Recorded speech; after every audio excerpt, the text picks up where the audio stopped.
Assalamualaikum warahmatullahi wabarakatuh. Kembali lagi bersama saya Tommy FB, Tommy Francisca Bilardo, nama asli saya.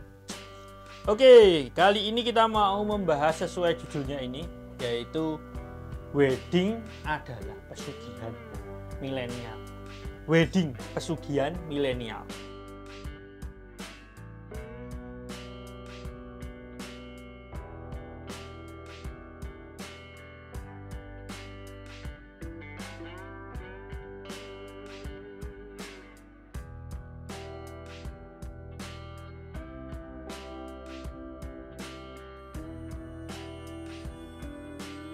Oke, kita bahas dulu. Karena saya tidak memakai prompter, jadi saya tulis semuanya di sini. Oke, ini masih direkam menggunakan handphone. Saya cuma pakai iPhone 11 di situ. Dengan menggunakan aplikasi, nanti saya cantumkan juga linknya di deskripsi. Aplikasinya cuma seharga 140.000. Kamu sudah bisa menikmati fitur macam-macam, ada filternya juga. Make handphone great again. Oke, lanjut. Kita mulai dari wedding pesugihan milenial. Yang pertama itu potensi industri wedding. Nah, zaman sekarang itu bisa dibilang industri dokumentasi wedding itu sangat potensial sih. Karena banyak yang membutuhkan jasanya, banyak pelaku usahanya juga. Banyak sekali contohnya kenapa wedding itu potensial dan bisa menjanjikan, bisa menjanjikan, bisa juga tidak. Bisa menjanjikan kita bisa bikin kaya, bisa juga tidak. Tergantung bagaimana kita bisa bertahan di segmen pasar kita, segmen pasar wedding kita. Kurang lebih seperti itu. Sebelum kita membahas tentang cara menentukan pasar mungkin ya, nah sedikit cerita dulu bagaimana saya mengawali karir di dunia wedding videografi. Nah, awalnya itu saya tuh suka bikin video gitu, bikin video di tahun 2012, mulai tahun 2010 lah, suka bikin video yang non profit kayak gitu. Untuk ya waktu itu masih zaman Fitgram juga, kurang lebih kayak gitu. Nah, dari situ terus saya ngikutin beberapa workshop dan ada juga yang sekolah film kayak gitu. Nah, di situ bukan yang expert gitu, tapi lebih diajarin ke basicnya, kayak bagaimana mengoperasikan sebuah kamera, bagaimana cara mengedit video. Yang waktu itu aku rasa untuk mencari sebuah informasi tentang bagaimana cara mengedit video itu waktu itu masih susah banget karena internet belum sekencang sekarang kayak gitu. Nah, dari situ terus aku ikut magang di salah satu vendor yang ada di kota saya ini, magang jadi video shooter di acara pernikahan.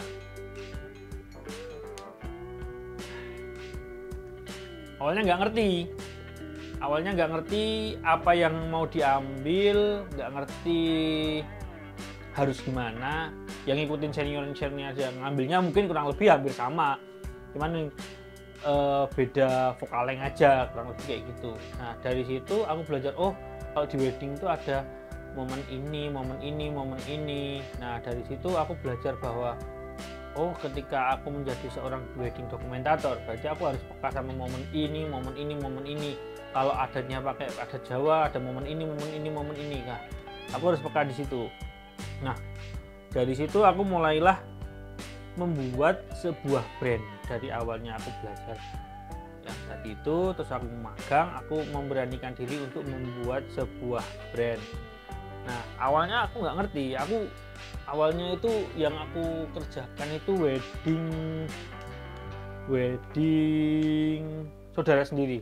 Banyak miss yang terjadi kayak misalkan apa aja yang harus aku ambil habis ini, karena setiap wedding itu mungkin ada beberapa poin acara yang berbeda dari wedding yang lain gitu. Mungkin ada yang template, ada yang beda kayak gitu. Jadi dari situ aku tetap belajar untuk mengembangkan diri dan mengembangkan bisnisku tadi itu. Nah, sambil aku berproses itu banyak sekali yang aku lewati, seperti apa ya, maksudnya itu permasalahan yang terjadi seperti aku harus bermain di segmen mana. Nah, sebenarnya itu seharusnya kita pelajari sebelum kita memulai sebuah bisnis, karena kalau kita udah jalan bisnis kita belum tahu kita mau ke segmen mana, itu bakal kayak apa ya, kayak random aja gitu loh. Kita nggak tahu kita arahnya mau kemana, kedepannya mau bisnis kita mau seperti apa. Nah, dari situ aku belajar kalau mau memulai sebuah usaha wedding dokumentasi aku harus menyasar ke arah mana. Aku melihat di bukan sekelilingku tapi di kotaku. Nah, di kotaku ini kebanyakan mayoritas itu klien itu potensial di segmen mana. Ada yang middle low, ada yang middle high, ada yang low, kayak gitu. Nah, aku mau menentukan pasarku di arah mana ini. Nah, kalau misalkan aku di pasar low, aku harus jualan berapa ini untuk harga dokumentasinya. Untuk pasarku yang middle low atau middle high kayak gitu, aku harus berjualan harga berapa. Nah, dari situ aku banyak sekali adjustment untuk masalah price list, masalah harga, itu banyak sekali perubahan yang terjadi seiring berjalannya waktu. Nah, dari situ juga aku memutuskan untuk bermain di segmen pasar ini, berarti aku harus menyesuaikan, kayak misalkan alat yang aku bawa seperti apa, kayak gitu, terus tim yang berangkat itu berapa orang, kurang lebih seperti itu. Dan di sini itu ya nggak semua sih, tapi masih kebanyakan dokumentasi itu seperti pilihan setelah klien itu memilih dekorasi, make up, kayak gitu. Jadi dokumentasi itu kayak masih banyak yang menjadikan itu pilihan terakhir untuk menentukan saya mau difoto atau di video oleh siapa, kayak gitu. Seringkali itu menjadi pilihan terakhir karena yang nomor satu mesti biasanya ya entah dekorasi, catering ataupun make up, kurang lebih kayak gitu. Nah, kita flashback sedikit wedding zaman dulu maksudnya wedding zaman dulu, bukan zaman dulu sih, wedding konvensional sama wedding dengan treatment vendor wedding yang masih memakai treatment konvensional dengan vendor wedding yang menggunakan digitalisasi sebagai media promosinya. Jadi kalau zaman dulu tuh ya mungkin sekarang masih ada juga banyak vendor ataupun wedding dokumentator yang melakukan promosi itu melalui billboard, iklan, kurang lebih kayak gitu, membangun portofolio yang harus dicetak. Nah, menjadi milenial sekarang yang terjun di dunia wedding itu udah sangat mudah banget, karena satu, terbantu oleh sosial media yang mana klien itu bisa akses kerjaan kita atau apa yang kita dokumentasikan atau portofolio kita itu melalui sosial media, yang mana itu gratis dan ya unlimited mungkin ya, karena aku nggak ngerti sih Instagram itu sampai berapa ribu postingan yang bisa ditampung, kurang lebih kayak gitu. Jadi mungkin wedding zaman sekarang itu lebih dimudahkan oleh teknologi, di mana kita bisa membangun sebuah brand awareness yang bisa dinikmati oleh klien, yang bisa menjadi acuan klien untuk oke nih, aku pilih vendor ini untuk menjadi wedding dokumentatorku, kurang lebih seperti itu. Nah, dari situ bagaimana kita bisa menjadikan wedding itu pesugihan atau apa ya, bukan pesugihan sih, alat untuk mencari uang. Ya realistis saja, kita tentunya menjadi wedding dokumentator kita butuh untuk menghasilkan uang, untuk mencukupi kebutuhan hidup kita dan membeli peralatan yang diperlukan untuk mengupgrade skill dan menunjang pekerjaan kita tentunya, kurang lebih kayak gitu. Jadi yang paling utama itu kalau menurut saya di bagaimana kita harus menentukan segmen pasar kita. Kita bermain di kolam mana nih? Kalau kita bermain di kolam middle low, kita harus bagaimana? Nah, itu caranya ya itu tadi, kita harus rawung atau kita harus memperbanyak relasi. Oh, kalau si A ini bermain di sini. Oh, kalau mau ikut bermain di sini berarti aku harus gimana? Seperti itu. Kalau kita bermain di middle high itu kayak gimana. Nah, kayak gitu kita perbanyak referensi, dan mungkin kalau yang saya lakukan itu saya ngikutin workshop, beberapa kali ngikutin workshop kayak gitu. Nah, untuk mendapatkan ilmu-ilmu yang baru, yang fresh, yang mungkin sebelumnya nggak tahu jadi lebih tahu kayak gitu.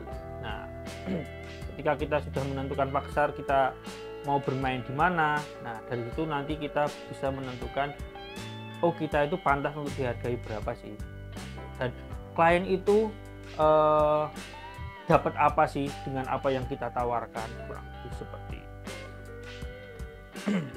Nah, terakhir mungkin untuk milenial bagaimana memulai bisnis wedding atau menjadi wedding dokumentator.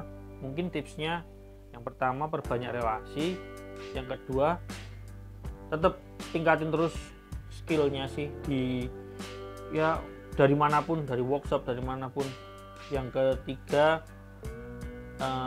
perlu adanya attitude juga. Yang keempat, yang kelima, yang keenam, yang ketujuh, jangan lupa tentukan segmen pasar. Segmen pasar kalian mau bermain di mana. Nah, itu yang menentukan bagaimana kalian akan melanjutkan bisnis kalian lebih terkonsep, lebih develop dengan baik sampai kalian menemukan bahwa bisnis kalian itu jalan dan bisa mencukupi kehidupan kalian. Tentukan segmen pasar kalian dari sekarang. Oke, terima kasih sudah menonton video ini. Mungkin nanti kita mau bahas apa lagi ya? Nah, bagaimana saya membuat rumusan atau membuat sebuah rumusan harga dalam berjualan jasa wedding dokumentasi. Mungkin nanti kayak gitu. Kali ini gitu dulu. Terima kasih yang sudah menonton. Semoga bermanfaat, dan assalamualaikum warahmatullahi wabarakatuh.